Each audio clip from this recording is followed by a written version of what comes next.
Thank you for opening that way up. I was gonna open up in a certain way, but considering what I just heard, I'm just gonna tell you that I'm a marriage and family therapist, and if anybody needs marriage and family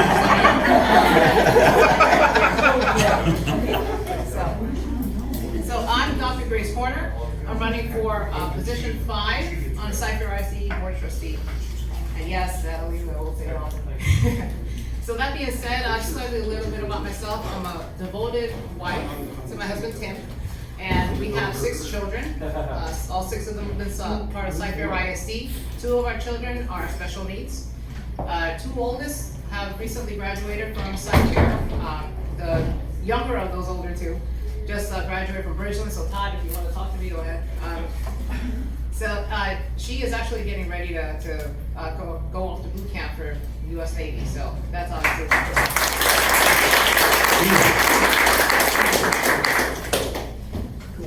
Just a little bit about why I chose to do this. I have always stood for children and for families. Okay, my biggest thing, my biggest treasure are my children, right? I have 4 of them that are still left in the system right now. Our son Timmy just started middle school.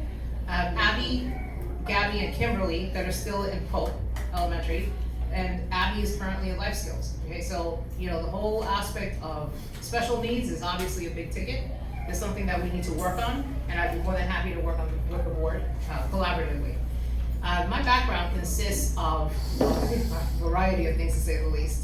I have 26 years, which seems really odd to say because it makes you feel extremely old, so don't judge me. And I have 26 years in business and healthcare administration. I grew up in New York City. I was born in El Salvador. And so growing up in New York City, I saw a lot of the nastiness, a lot of the dysfunction and everything like that happens up there. I came down here with my husband because of the U.S. Navy, okay? Husband and I have both served. And just to say that, I met him in the military. So I served from 2000 to 2008 in the U.S. Navy as an operations specialist. I served on board the USS Carl Vinson, and we were first to strike in Afghanistan on 9/11. That being said, obviously the things that are happening nowadays are very concerning to us. These are things that we see happening continuously, right? But where this leads is, where we stand as a nation is extremely important right now. Where we are as a fabric of this nation is extremely important to our children. And for those of you in here who speak Spanish, yo sé exactamente lo que es ser diferente. Yo sé exactamente lo que es estar en una posición que no se sabe, okay? Que no se entiende lo que está pasando, right? I've passed through all these different things. I came down here seeking to get away from the aspects that are taking place in New York City. Why are they down here now? I mean, I thought Texas was red. Don't get me wrong, I know that there's all these different things. This should be a nonpartisan race, but unfortunately, because of the culture that we're seeing taking place in the system, in our society, in Texas, in our nation, in the world, right? All of this is affecting our kids. And here's the thing, what we're getting is a lot of feedback because they're building voter blocks. Our children are being used as voting blocks. That's not the point of education, okay? Education shouldn't be sitting here and wondering who's going to be, being called out for whatever color they are, being called out for whatever differences.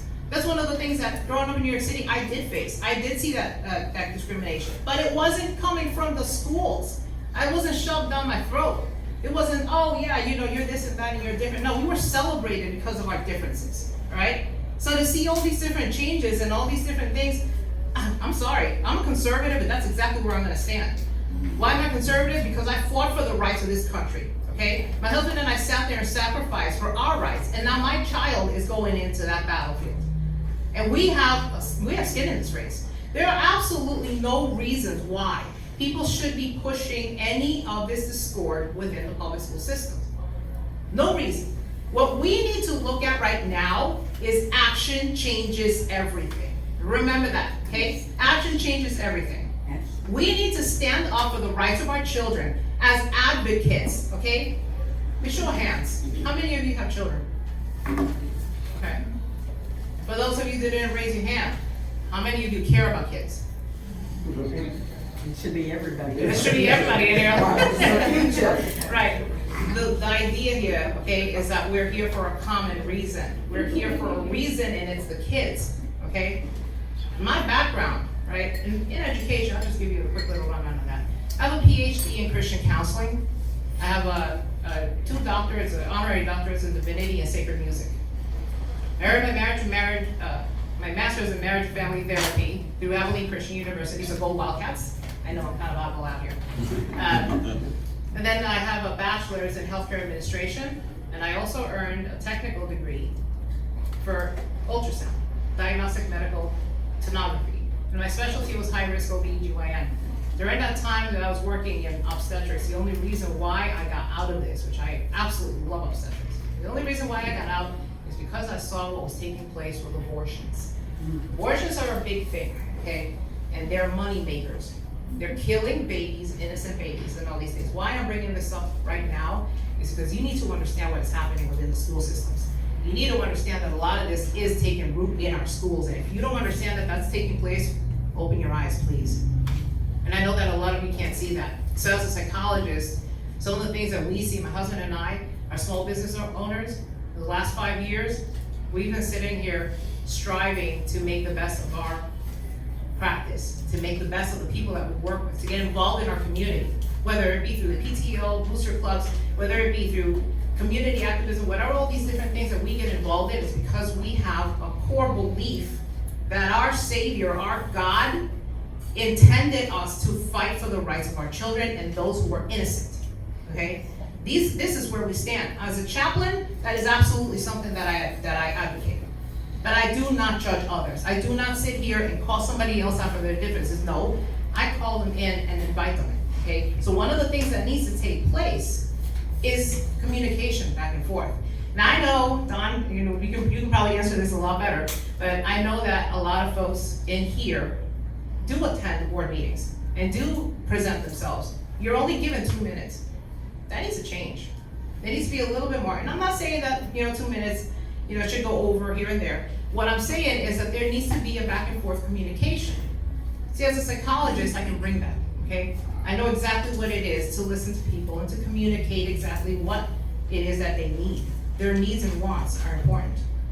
Parents have the right to voice their opinions. Parents have the right, look, you guys are sending your kids out into the schools to get a positive education. You're not sending them out to get activism. You're not sending them out there to understand what a political system is. That's not supposed to be in the schools. Why this is taking place is something that needs to be tackled right now, okay? Before it gets any uglier than it is already. All the different things that are taking place that are bringing our children down, all right? All of these things that you're looking at, one thing is evident. We need to bring back the love of history. We need to bring back the proficiency standards that are right now in CFISD below 57%. We need to bring back proficiency standards of reading, math, and writing, okay? Otherwise, we will never get back out there on the world stage. I don't know about you guys, but this is unacceptable to me.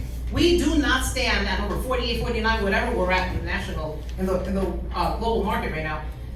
China's number 1. Why? Look at what they do with their children, right? Yeah, they push them out in a completely different way, but they should never be over us. This is something that we have always stood up for. This is something that we have always fostered. And speaking of fostering, that's exactly what I believe in, fostering the innate talents of each child. We need to get out there and bring back the core curriculum, right? Bring back exactly what it is that children are in the schools to do. They're sitting there learning. How many of you understand what it is to be manipulated? All of you should be saying this, okay? You turn on the news, you're being manipulated. You turn on the radio, you're being manipulated. No matter which way you look, there's always gonna be some kind of manipulation going on. So imagine being a child who has a sponge for a brain, right? They're trusting their teachers. They're out there saying, hey, I'm ready to learn, right? And what are they learning? And I'm not saying, don't get me wrong, I'm not saying all of them do this. Well, they're out there putting this out in activism and all these things. And the child says, well, maybe I need to talk to mom and dad. You know what they're being told? They're being told, don't do it. Your parents are radicals. They're oppressive. Why do I know this? Because I'm a psychologist. Because I'm Dr. Grace Horner. Okay? And when I sit there in my sessions and I have teachers coming in and I have admin coming in and they're voicing their concerns and they're saying, I just got off the phone with one this morning. She didn't know that I was doing this today. She said, please do me a favor, speak for me. Okay? They are being silenced. They're afraid to speak. So my thing isn't only about the children. I have to stand up and be an advocate for my teachers too. For those who actually want to stand up and say something. Those who actually want to have a voice and say, no, this is wrong, we gotta stop this. I see what's going on in my classrooms and I don't like it. There's a lot of them out there, all right? But what is being done to protect them? If we really want to sit there and talk about voting and how important it is to get out there and vote, right, on November 2nd. By the way, I'm on slot number 3 on the ballot, just FYI. If you want to get out there and vote on November 2nd, consider the following. We currently have 92 buildings within Cypress. If I'm not mistaken, there's 5 currently being erected according to Mark Henry. Spoke to him yesterday, and he basically had put it out there that there's new buildings. Obviously, there's a lot of infrastructure has to make up for all the different people that we have coming in. If I'm not mistaken, the number was about 1,200 to 1,400 migrants that we have now had to add to the system. Okay, well, what does that mean? It means a whole lot more spending. That means a whole lot more infrastructure. It means a whole lot more raising costs. Okay. The general fund right now, we're looking at 56% of that coming in from local revenue. 42% of that is state, about 2% of that is federal. Okay, but let's concentrate on the 56% because out of that 56%, 97% of that is taxes. Where do you think the taxes come from? Okay, so the last bond referendum, which is in 2019, was 1.76 billion.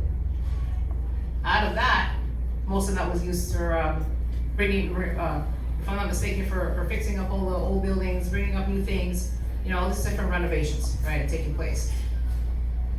69% of people, okay, 69% of the vote approved. Did you vote for that? Did anybody in here vote for that? Because here's the thing, if you don't know what you're voting for, you need to get out there and check it out. And all these different things that I'm bringing up can be found on the website, okay? Make yourselves a part of this too. You have the right to sit and say something. Don't just sit idly by. We have the right to bring this up. We owe it to our children. We owe it to our nation. We owe it to ourselves. What is your return on investment that you are sending your children out? What are they returning to you with? Okay? All of this stuff can be traced back to one thing and one thing only. We want to sit here and talk about communism, that's fine. But here's the thing, it started by taking God out of the schools. Okay? Why is it that I can look at any one of the board members and I can see how incredibly important faith is to them? The incumbent that I'm going up against, he's a pastor. Why is he using his pulpit to spread hatred? And sure, we make mistakes and that's fine, but why is that being allowed? That is not okay. That being said, I appreciate your time. Thank you for listening, and I will take a couple of questions. And don't forget to vote for me, Dr. Grace Horner, November 2nd, position number 5. Okay, gentleman here has a question. This is not for you in particular, but just generally the school board. Something that came into my mind that since they had the COVID and that you could see, the parents could see what was actually going on in the classroom. You see that in nursing homes where they okay. Is there a question in there? Yeah, it's coming. Well, I got to set it up, man. And you see it in child care centers and police and everything, because you see inappropriate behavior.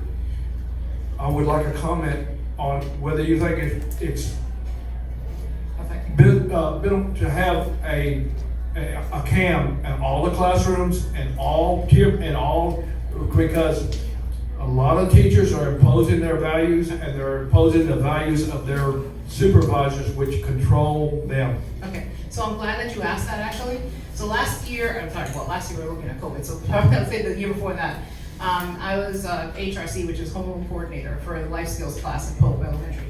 And together with one of the other moms there, we worked on getting one of the things passed, which involved putting camera in the school. Now you have to go and resubmit the thing every year, so at the end of the year it expires, when you come back around again, it starts all over again.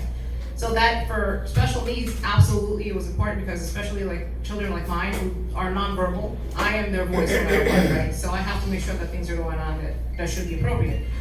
In schools in general, okay, you can talk about privacy, you can talk about all these things, but the thing about that camera system specifically is that we were not allowed to actually tap into it. It can only be used if there was some kind of an incident and then you can retrieve it. So that's something that I would absolutely look at.